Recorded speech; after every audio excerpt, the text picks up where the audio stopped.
Welcome back to my channel. Now we are going to discuss the part 2 of the chapter Amanda. So let's go for the stanza 4. I am an orphan roaming the street. I pattern soft dust with my hushed bare feet. The silence is golden, the freedom is sweet. इस stanza में Amanda अपने आप को imagine कर रही है. क्या imagine कर रही है? As an orphan. Orphan means अनाथ. वो एक अनाथ बच्चे की तरह अपने आप को इमेजिन कर रही है कि काश कि मैं एक ऑर्फन होती, एक अनाथ होती और मैं स्ट्रीट में आराम से घूम रही होती lonely. I pattern soft dust with my hushed bare feet. मैं अपने शांत नंगे पैरों से चलकर सॉफ्ट डस्ट को मारते हुए, कचरा को फेंकते हुए आगे और आगे बढ़ रही होती. क्यों? क्योंकि वो बिल्कुल फ्री लाइफ जीना चाहती हैं. और इस समय जो उसको शांति का जीवन जो मिलता, शांति से इधर उधर घूमने मिलता, वो उसके लिए गोल्डन फील करने जैसा होता. जो फ्रीडम मिलता वो उसके लिए बहुत मीठा होता है. इसलिए वो क्या लिख रही है?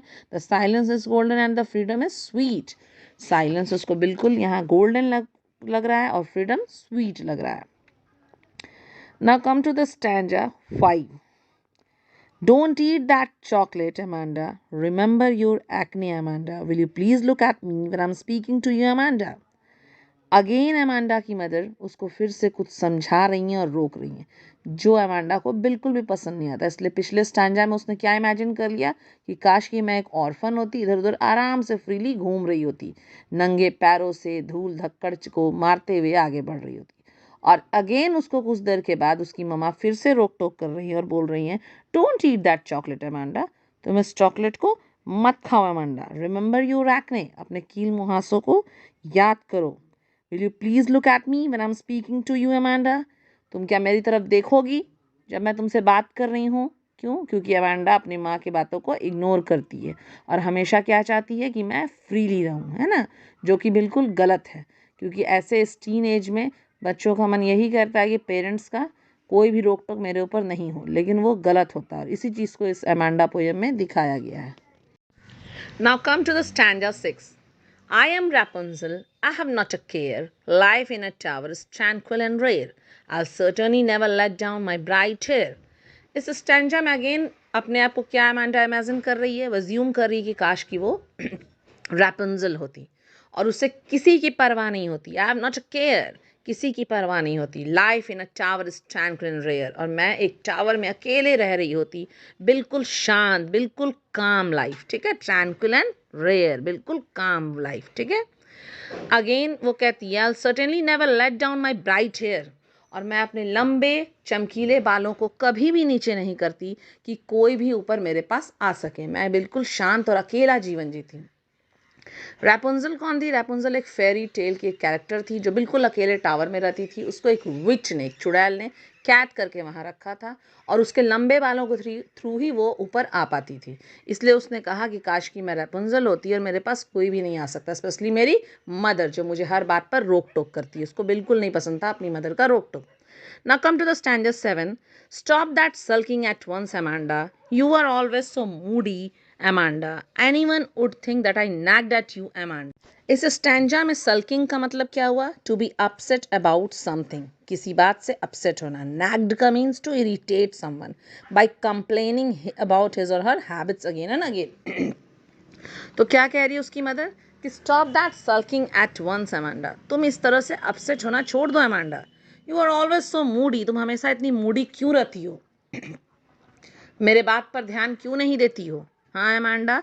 Anyone would think that I nagged at you Amanda. तुम्हारे इस बिहेवियर से लोग समझेंगे कि तुम शायद मेरे से इरिटेट हो रही हो.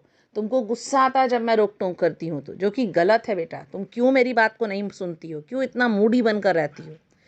चलिए, तो स्टैंजा ये लेसन अब खत्म हुआ. अब कुछ पोएटिक डिवाइसेस इसके हम डिस्कस करते हैं. इसमें एक पोएटिक डिवाइस यूज हुआ alliteration. Alliteration means repetition of initial consonant sound in the same line. Bar bar consonant sound का यूज होना. जैसे stop that slouching and sit up straight. यहाँ एस साउंड का बार बार यूज हो रहा है. स्टॉप, स्लाउचिंग एंड सिट, सब में एस का यूज है जो कि कॉन्सोनेंट साउंड है. Then again stop that sulking at once Amanda. इस लाइन में भी एस का यूज है स्टॉप में और सल्किंग में. तो यहाँ किस पोएटिक डिवाइस का यूज हुआ? एलिट्रेशन का. एक पोएटिक डिवाइस और यूज हुआ है इसमें, एल्यूजन। एल्यूजन क्या होता है? Reference to a statement, person, place etcetera from history, religion, literature और एनी अदर फील्ड। जब हम किसी चीज़ को एज्यूम करते हैं ना, किसी पर्टिकुलर कैरेक्टर को जो कि बहुत पिछला पुराना है, जैसे यहाँ पर एज अ मरमेड वो अपने आप को यहाँ पर इमेजिन कर रही है, और एज अ रैप्यूंजल एक बार अपने आप को इमेजिन कर रही थी। यहाँ एल्यूजन का यूज़ हुआ है। मेटाफर किसको कहते हैं? Device which compares two things और क्वालिटीज विच आर अनलाइक। ऐसे दो चीज़ का कंपैरिजन होना जो बिल्कुल एक दूसरे से सिमिलर नहीं है। जैसे कि यहाँ पे उसने किया है, silence is golden and freedom is sweet.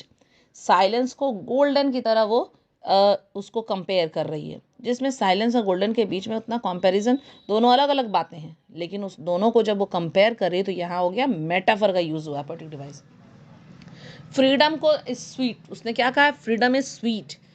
Freedom और स्वीट, ये फ्रीडम के लिए स्वीट वर्ड का यूज़ ऐसे नहीं होता है, लेकिन जब फ्रीडम इज स्वीट वो कह रही है तो यानी कि वो कंपैरिजन ऐसा कर रही है जो क्वालिटीज़ का एक दूसरे से कोई रिश्ता नहीं है। तो यहाँ क्या हो गया? मेटाफर हो गया। रिपीटेशन का भी यूज़ यहाँ पर हुआ है, बार बार एक वर्ड रिपीट हो रहा है, एमांडा एमांडा हर जगह। तो इससे हम क्या कहें कि रिपीटेशन पोएटिक डिवाइस भी एक यूज़ हुआ है। Now we have completed the chapter. Okay, thank you.